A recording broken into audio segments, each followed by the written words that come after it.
Well, good morning. As I was listening to Larry talk, I wish I could have a do-over for high school so that I could be on your bus. Our bus from Schaumburg was incredibly boring. I always sat in the front row so I wouldn't be nailed with something in the back of that. Well, nailed with anything.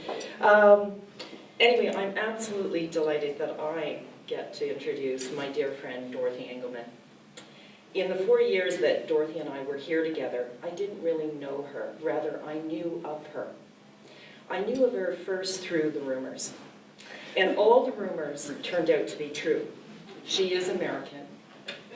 Her parents are gifted musicians and rather cool. Her brother is nerdy but cute. She did skip 2 grades, and she definitely is smart. My first memory of Dorothy, though, was of her flying down the aisles at school assemblies. When she wasn't playing in the band, she would be leaping on the stage to receive numerous sports awards. Random sightings in hallways, though, was the first sign of the Dorothy to be. Lively people, all loudly bantering and debating issues, always surrounded her. My friendship with Dorothy began a few years after high school when we discovered we lived near each other in Toronto. Since then, I have watched her craft a life and livelihood to suit her boundless need for stimulation, creativity, and social engagement. All qualities, by the way, that she has passed on to her daughter, Lucy, who couldn't be here today because at age 16, she is in high school on a tall ship traveling around the world. From producing documentaries and programmings for Canadian television broadcasters such as CTV, CBC, and TVO, to founding with her equally creative husband, Richard Quinlan, a successful communication company called Q Media Solutions, Dorothy has worked in areas where she can be a social connector, something she is supremely good at. Which leads me to why she is being honored today. I love this word, connector, to describe why Dorothy is a positive role model for the youth at King City and beyond, and why she has made a positive contribution to our country. Being a connector is one of the reasons why the Women's Executive Network recently recognized her as one of Canada's most powerful women. It is one of the reasons why Canadians are volunteering for millions of hours with organizations that are a perfect match for their interests and skills. How did she do this? On a micro level, anyone who knows Dorothy, if you tell Dorothy something, inevitably, she will find someone who can help you. But Dorothy thinks big too. 5 years ago, she merged her desire to give back to the community with her love of connecting people and her company's expertise in communicating. And she created getinvolved.ca. This web-based organization is like a dating service. It matches volunteers with organizations that need help. In addition to running her business and Get Involved, an active social and family life, Dorothy regularly is a speaker or a media consultant on issues ranging from philanthropy and corporate social responsibility to social media and strategic partnerships. Canada is so fortunate that her parents, Eleanor and Robin, in the second row there, chose to settle here. Dorothy, our supreme connector, this is your cue.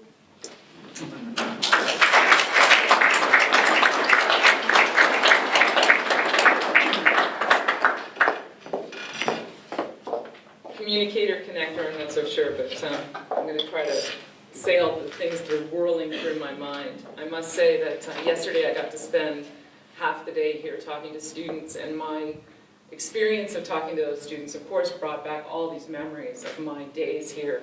And I told students stories about Gwen, my coach, pushing me, making me take risks. And I asked them, do you consider yourself risk takers? And they all sort of looked at me quizzically. And I said, well, have you ever tried something and failed? Put up your hand. And about half of them put up their hand. I said, have you ever tried again? And sort of reluctantly, they put their hands up again. And that's kind of what I learned here. I learned through sport, through engagement in my school, that you have to keep working, you have to be determined, you have to get up off the ground after being slammed to the floor underneath the key, and then you have to go throw the ball back in and keep going. And that's kind of what I've been doing all my life. I've been trying things, succeeding, failing somewhat, And that's kind of the lesson that I've learned. I came here when I was 12 years old in 1973, so now you can do the math, I'm 52. I came here, and when I came here, I think I would be described as a precocious, brown-nosed American jock. That might be the way people thought of me. And in some ways, maybe I still am today. But my journey to King City was a very circuitous one. I was born in Ithaca, New York, where my parents had me. My dad was going to university there. And we followed my father from orchestra to orchestra all over the United States, from Louisville, Kentucky, where my brother Bryce was born, to Milwaukee, Wisconsin, to Rochester, New York, where my father taught at the Eastman School of Music, and back and forth to Baltimore, Maryland, where my family is. And we've had countless other stops along the way. The traveling was really driven by the ambition of my father, who also wanted to continue to succeed and follow his passion, who always taught me that it's never enough. You need more challenge. You need to find the thing that you really care about. And he was never driven by money, and he was never driven by success or fame or fortune. He was driven by his passion to be committed to the work that he did. And I learned from my mother that there's all kinds of people that have to sit in the background and support those people. And to this day, my mother supports me. She works with me and my husband, Richard, at our business. And she taught me very, very early on that that is a very, very important role that lots of people play, and they don't often get all kinds of credit. And there's all kinds of people here today that have really been instrumental in making me who I am today. So I want to thank them. So when we moved to the 15th Side Road, just north of the 15th Side Road in the 6th concession of King, you can't quite imagine how unsettling that was for a girl who was used to growing up in big towns with a father who was playing avant-garde music. And I really did feel like a fish out of water. And I think being a fish out of water is sort of a similar theme, because when you don't feel comfortable in your environment, you keep trying to find a way to belong. So the way I found to belong here at King City was I joined everything I possibly could. Doug Clark and I did car washes together for the student council. I rode on the bus with Grant and his beautiful sister Dale, who was one of my first friends when I first moved here. And Barb Beese, who's here today, she and I played basketball together. So I did all kinds of things to try to get involved. It was my way of trying to find my way and trying to find a place in the world. When I was trying to plan my grade 9 courses and think, what am I going to have to take this year in order to graduate in grade 13 with what I want to do? My mother said, don't worry about what you're planning of doing grade 9. You're never going to be here in grade 13, because we moved every 6 months. But 5 years later, I graduated and looked over the pond at the farm at 6 a.m. after my grade 13 graduation, so we were still here. Reflecting back on these years, I'm searching for a thread, that led me to where I am today. And some might say it was that I used to do the announcements on Monday morning, and I now do voiceover work. But I think it really is instilled in this idea of learning and constant lifelong learning. Grant and I think both Ivan know about that, and they've faced that in both their careers. I don't know how I could ever reconcile this idea that my mother, when she wanted to punish me, would say I couldn't go to basketball practice in the morning. But now I've turned into a producer and director of films and television. Since I had to live in one place for a very long time, all of a sudden, I thought that if I kept moving, that would sort of make up for the fact that we were living in King City. And so being busy and being active has really been the thread of my life. And if I was to describe what my life is now today, I have a most amazing life. After King City, I spent 3 years at Queen's University, where I changed my major 3 times.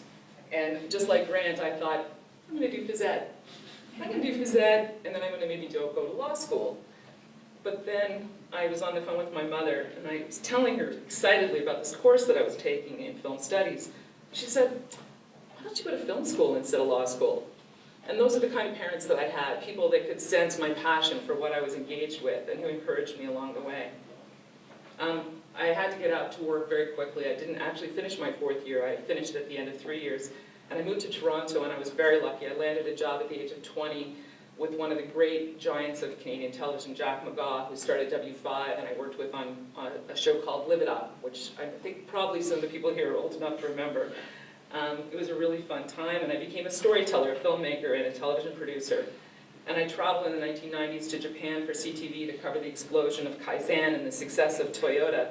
And then I got to spend 2 years in a row going to Los Angeles with my film history hero, Elwy Yost, who I used to watch when I was 12 years old, where I interviewed the Hollywood legends for his 20th anniversary season. And sadly, Elwy just passed away this year, and I was part of that tribute to Elwy. He just had an incredible, made an incredible contribution in Canadian television. I worked at CBC and Global, and my love of sports continued even in my work that I did. I got to go to the Calgary Olympics and work, and I worked full-time for Wide World of Sports while I worked full-time for the news department. And I got to meet and see some incredible people along the way and be inspired by the work that they do. And then I got to work with Daniel Richler, Mordecai Richler's son, on the very first television show ever about books, something that I'm passionate about. And I got to interview the world's greatest authors. And then my husband and I started Q Media. After the birth of my daughter, Lucy, who I wish could be here, but is off having her own big adventure, traveling to 22 ports of call over the next 9 months on the world's largest tall ship, fully rigged, no automatic winching, just like anyway, she just came through the ocean. We happily can report with DEFCON 6 waves of 20 feet, and but no seasickness. So she did really well, and I'm really proud of her. I was also mentored by some incredible people along the way, and I think this is the whole thing about reflecting on your life. Everybody has made a contribution, your parents, your friends, your family, and a lot of it has to do with luck and timing, you know, in terms of the direction that you take. And I talked to the students about that yesterday. I said network, take every opportunity you can, try all kinds of things, meet people, talk to people, and I learned that from the people around me. So I worked for people like Peter Herndorf, who gave me my first job working in the broadcast executive world. He was the creator of the journal, The Fifth Estate. He's now the head of the NAC. And every year on my birthday, and every year on my anniversary, he calls me and sings to me in the telephone. And he does that for every single person he knows. He's that kind of person. He's caring and generous, and he gives you enough rope to succeed, and he pulls the rope hard when you take a misstep. So I've been very, very lucky. Today I get to give speeches, and it's kind of odd. I feel way more nervous than I normally do giving speeches. I think it's just all the emotion of having been here 40 years ago. So the best part is I get to travel, and I think there's a lot of consistency here. You know, we have an adventurous spirit. We want to see the world. We want to travel, and I get to create and make things every day of my life. And for the past 14 years, I do it at Q Media with about, I guess, 14 or 15 young people. They range in age from 19 to 35. They're all incredibly talented. And in some ways, I guess I'm now taking on the role of being a teacher, trying to help them do their very best. The storytelling is part of what we do, and we try to tell powerful stories that inspire, enlighten, and that make change in the world. We believe in giving back, and it's built into the fiber of our business. So while we work for large Fortune 500 companies, doing commercials and all kinds of communications, we work for organizations like Sick Kids, Princess Margaret Hospital, the YMCA, the Boys and Girls Club, Wellspring, and we do it either for pro bono or just for costs. And it's allowed us to help organizations like Sick Kids tell stories about pediatric surgeons in Ethiopia, because we have sort of an innovative production model where we use young people who don't maybe make that much money, but who want the opportunity to make change and do really good quality work. It gives us a chance to use our excess of capacity and build insight and inspiration into all of our staff, and that kind of makes all of us very happy. In 2008, the commitment that my husband and I share to giving back gave us this idea that we wanted to celebrate, just like we are today, celebrating the gifts that we all give every day in our lives. So we created a series for TVO, it's called Get Involved. We've now had over a 100-part series featuring Canada's innovators, activists, and social entrepreneurs. But in 2008, it was the beginning of technology and social engagement, and we knew we needed to do a website in conjunction with this. And stumbling along the way, making all kinds of mistakes, having some successes, I managed to get Manulife Financial to be a partner with TVO, and today we have Canada's largest volunteer network of over 13,000 people who are making change in the world and finding opportunities. And I encourage you to check it out and to put your hand up and to donate your time. I was very lucky in 2010 to work with 22 corporations on a campaign called Power of the Hour, where we wanted corporate involvement in the volunteer sector. And we raised 819,000 hours at the Toronto Stock Exchange in a day. And we went on to raise 3.5 million hours, which was why I was honored by WXN and named one of Canada's 100 most powerful women, whatever that means, but I can pick up lots of stuff. So what have I learned? I think I've learned that high schools are a very big first opportunity to define and explore who we are and who we want to engage with in the world. At King City, I learned to collaborate with my teammates like Barb in sports, in music with my teacher who I hear has passed away, Mr. Mulcahy, and also in student leadership with people like Doug and Tom Ellison and all the alumni that have worked so hard on creating an event like this. I've learned that I love variety and that I have continued to be involved in the world that's full of possibilities. I've been so lucky to be given the opportunity to contribute to the issues I care about, and by telling and sharing stories that entertain, educate, and hopefully make a difference. I think lastly, the last thing I want to say is about rewards and why we give recognition. It's not about me, it's why we all gather together. It's to celebrate, all the people that have come before me to help me, to nurture me. Gwen, my coach, Dale, my good friend, Doug, who told me, I'm going to go to RTA and study film and television when I was in grade 11. He told me that. I was like, you can go to school to learn how to be a filmmaker? I had no idea there was such a place. And Doug and I went on to work together. And to Yvonne, who has become one of my dearest, closest friends, who is so generous and so kind and has taught me so much. And she's an incredibly accomplished person who gives back to her community. And her lovely, lovely husband, David, who does the same. His family has a huge tradition of philanthropy. I've learned from your dad, David. I've learned from you, Yvonne. Thank you. To my parents, Eleanor and Robin. I think I've said it. Love you. My brother, Bryce, I don't know what it was like for him to have to come to this high school after I left grade 13. Pretty rough. Yeah, there was a lot of expectations about basketball, I know that, right? Didn't happen. And then there's my amazing husband, Richard, who's in the back there, who, a lot of people, when they describe Richard, they say he has a resting heart rate of 40. So you can imagine that we're exactly the same. He's my rock, he's my foundation, he's the guy that kind of keeps me balanced. So this award is here for all of us. It's to celebrate the students that I went to school with, that I grew up with, the teachers that gave so much of their time. Most of them who are here today, who probably gave twice as much time as the regular teachers. Gwen, who came in at 7 o'clock in the morning and coached with us and stayed with us till 8 o'clock at night when we'd come back from Sutton after a, oh my God, like an hour-long bus ride to get back from school. And it's because I believe in nature and nurture, but as I've gotten older, I know that it's about nurture. We have some genetic material, but who we surround ourselves and what we do with that is really what makes us who we are. So thank you to everybody here, because that's what's created all those people that sit in that case of distinction, and me too. So thank you very much.